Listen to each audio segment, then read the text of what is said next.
Hello मित्रों, Everest पर चढ़ते समय मौत होने पर शव क्यों नहीं नीचे उतारे जाते? और एवरेस्ट पर इतनी लाशें कहां से आईं? रहस्यमय कहानी। नमस्कार दोस्तों, एवरेस्ट हमारे ग्रह का सबसे ऊंचा पर्वत है। इसकी वर्तमान ऊंचाई 8,848 मीटर है। यह नेपाल और चीन की सीमा से लगे हिमालय की महालनगुर हिमालयी पर्वत श्रृंखला में प्रवेश करती है। एवरेस्ट की असाधारण ऊंचाई प्राचीन काल से तिब्बत की है। इसका असर स्थानीय लोगों पर भी पड़ा है। दुनिया भर के बहुत से लोग एवरेस्ट के दीवाने हैं और यही वजह है कि दुनिया भर से कम 800 लोग हर साल इसके शिखर पर पहुंचने की कोशिश करते हैं। लेकिन उनमें से कुछ वहां पहुंचकर रिकॉर्ड बना लेते हैं और कुछ की जान चली जाती है। प्रथम सफल युद्ध। जब से मनुष्य का जन्म पृथ्वी पर हुआ तब से हजारों वर्षों तक माउंट एवरेस्ट पर चढ़ना असंभव माना जाता था। उस समय इस पहाड़ की चोटी पर किसी इंसान का पैर रखना असंभव लगता था, क्योंकि अब चांद पर जाना है। लेकिन 29 मई 1953 को चोटी की पहली सफल चढ़ाई की गई। माउंट एवरेस्ट पर चढ़ने वाले पहले लोग न्यूजीलैंड के एडमंड हिलेरी और शेरपा तेंजिंग नोर्गे के नेतृत्व में एक अभियान थे। न केवल उनकी सफलता ने अन्य उत्साही लोगों की रुचि को बढ़ाया, बल्कि इन दोनों पर्वतारोहियों ने असंभव को संभव बना दिया और पहली बार इस पहाड़ पर चढ़कर अपना नाम इतिहास में दर्ज कर लिया। पहाड़ पर आती हैं दिक्कतें। इस पहाड़ पर पर्वतारोहियों को कई तरह की दिक्कतों का सामना करना पड़ता है। जैसे जैसे ऊपर जाते हैं, ऑक्सीजन का स्तर कम होता जाता है और अत्यधिक ठंड के कारण शरीर जम जाता है और कुछ मर जाते हैं।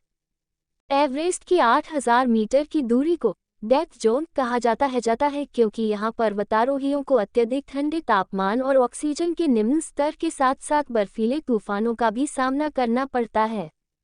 लेकिन अब एवरेस्ट प्रशंसा का विषय नहीं रह गया है, क्योंकि 4,000 से अधिक लोग इस चोटी पर चढ़ चुके हैं। इसलिए एवरेस्ट पर चढ़ना कोई नई महत्वाकांक्षा या नई चुनौती नहीं है। यहाँ तक जिन लोगों को पिछले कुछ सालों में गाइड की मदद से चढ़ाई करने का कोई अनुभव नहीं है, एवरेस्ट पर चढ़ने के दौरान कई लोगों की जान जा चुकी है। पहाड़ के 8,000 मीटर से कई तूफान आते हैं और लाशों का ढेर बनने की उम्मीद में पर्वतारोहियों के कई दल इन तूफानों में बर्फ के नीचे दब जाते हैं। इस डेथ जोन के पास उस स्थिति में लगभग 200 से 300 लाशें पड़ी हैं। लेकिन इन लाशों को वहां से क्यों नहीं हटाया जाता?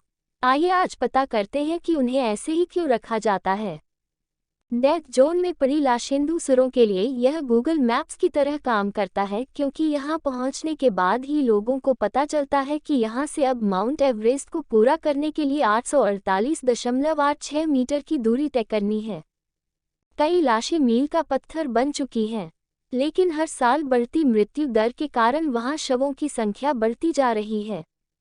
जब इंसान मरता है तो इंसान का शरीर सड़ता है और बदबू आती है।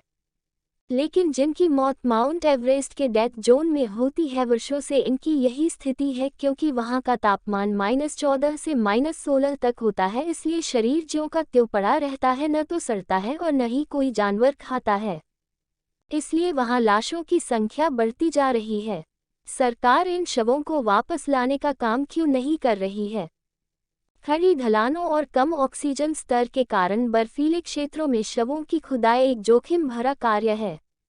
ऐसे में उनकी मौत हो जाती है। जिन लोगों को निकाला गया है वे भी जोखिम में हो सकते हैं।